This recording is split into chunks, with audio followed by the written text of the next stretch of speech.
പ്രിയമുള്ള സുഹൃത്തുക്കളെ, എല്ലാവർക്കും നമസ്കാരം. ഇൻഫോ മീഡിയ വ്ളോഗിൻ്റെ പുതിയൊരു വീഡിയോയിലേക്ക് ഏവർക്കും സ്വാഗതം. വളരെ പ്രധാനപ്പെട്ട ഒരു അറിയിപ്പാണ്.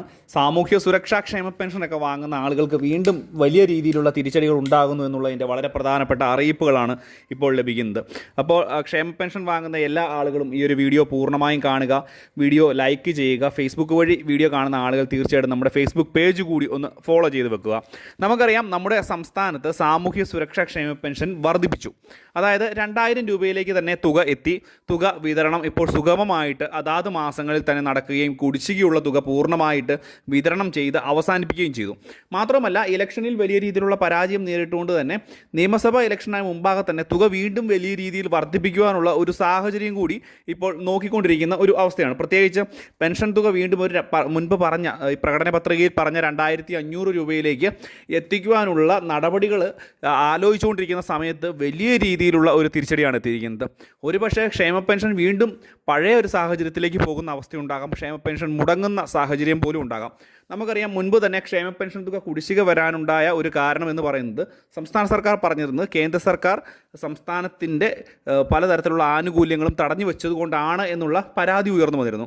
ഇപ്പോഴിതാ ഈ ഒരു വർഷത്തിലെ കടമെടുക്കുന്ന പരിധിയിൽ നിന്നും 5944 കോടി രൂപ കേന്ദ്ര സർക്കാർ വെട്ടിക്കുറച്ചിരിക്കുകയാണ്. നമുക്കറിയാം, പ്രത്യേകിച്ച് ക്ഷേമ പെൻഷൻ തുകയൊക്കെ വിതരണം ചെയ്യുന്നത് ഈ ഒരു കടമെടുത്തുകൊണ്ടാണ്. അതായത് വികസന പ്രവർത്തനത്തിന് കടമെടുക്കുന്ന തുകയാണ് ഇപ്പോൾ സംസ്ഥാന സർക്കാർ ക്ഷേമ പെൻഷൻ വിതരണം ചെയ്യുന്നതിന് വേണ്ടി ഉപയോഗിക്കുന്നത്. പ്രത്യേകിച്ച് നമുക്കറിയാവുന്ന ഒരു കാര്യമാണ് ക്ഷേമ പെൻഷൻ എന്ന് പറയുന്നത്.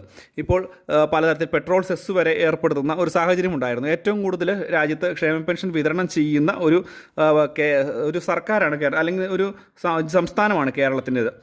നമുക്ക് പുതിയ ബജറ്റ് തയ്യാറാക്കാൻ പോകുന്ന സമയത്ത് ഈ ഒരു 5944 കോടി രൂപയുടെ ഈ ഒരു കുറവ് എന്ന് പറയുന്നത് വലിയ രീതിയിൽ ബാധിക്കുകയും ചെയ്യും.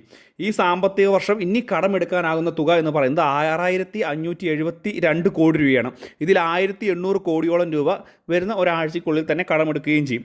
കിഫ്ബിക്കും പെൻഷനും നൽകാനും വായ്പ എടുക്കുന്നതിനാണ് തുക പ്രധാനമായിട്ടും വെട്ടിക്കുറച്ചിരിക്കുന്നത്. അതായത് കിഫ്ബിക്ക് വേണ്ടിയുള്ള തുകയും അതുപോലെ തന്നെ പെൻഷൻ നൽകാനും വായ്പ എടുക്കുന്നതിൻ്റെ ഒരു പശ്ചാത്തലത്തിലാണ് കേന്ദ്ര സർക്കാർ ഇപ്പോൾ ഈ ഒരു വലിയ കട്ട്, അതായത് 5944 കോടി രൂപ ഈ വർഷം കടമെടുക്കുന്ന പരിധിയിൽ നിന്ന് വെട്ടിക്കുറച്ചിരിക്കുന്നത് എന്നുള്ള വളരെ പ്രധാനപ്പെട്ട അറിയിപ്പാണ്. എന്തുതന്നെയായാലും സംസ്ഥാനത്ത് ക്ഷേമ പെൻഷൻ വാങ്ങുന്ന ആളുകളൊക്കെ ഒന്ന് പ്രത്യേകം ശ്രദ്ധിക്കുക. ഒരു പക്ഷേ വീണ്ടും ക്ഷേമ പെൻഷൻ പഴയ അവസ്ഥയിലേക്ക് വരുന്ന ഒരു സാഹചര്യം തന്നെ ഉണ്ടായിരിക്കുന്നു എന്ന് തന്നെ നമുക്ക് പറയുവാൻ സാധിക്കും. ഈ ഒരു തുക കറക്റ്റായിട്ട് വിതരണം ചെയ്തില്ല എന്നുണ്ടെങ്കിൽ വരുന്ന നിയമസഭാ തെരഞ്ഞെടുപ്പിലും ഇനിയും തുക വർദ്ധിപ്പിക്കണം എന്നുള്ള ഒരു സാഹചര്യം നിൽക്കുന്നതുകൊണ്ട് തന്നെ തുക ഇനി വിതരണം ചെയ്തില്ല എന്നുണ്ടെങ്കിൽ പോലും അതുപോലും സംസ്ഥാന സർക്കാരിന് വലിയ രീതിയിലുള്ള തിരിച്ചടിയാകുമെന്നുള്ള കാര്യത്തിൽ യാതൊരു സംശയം വേണ്ട.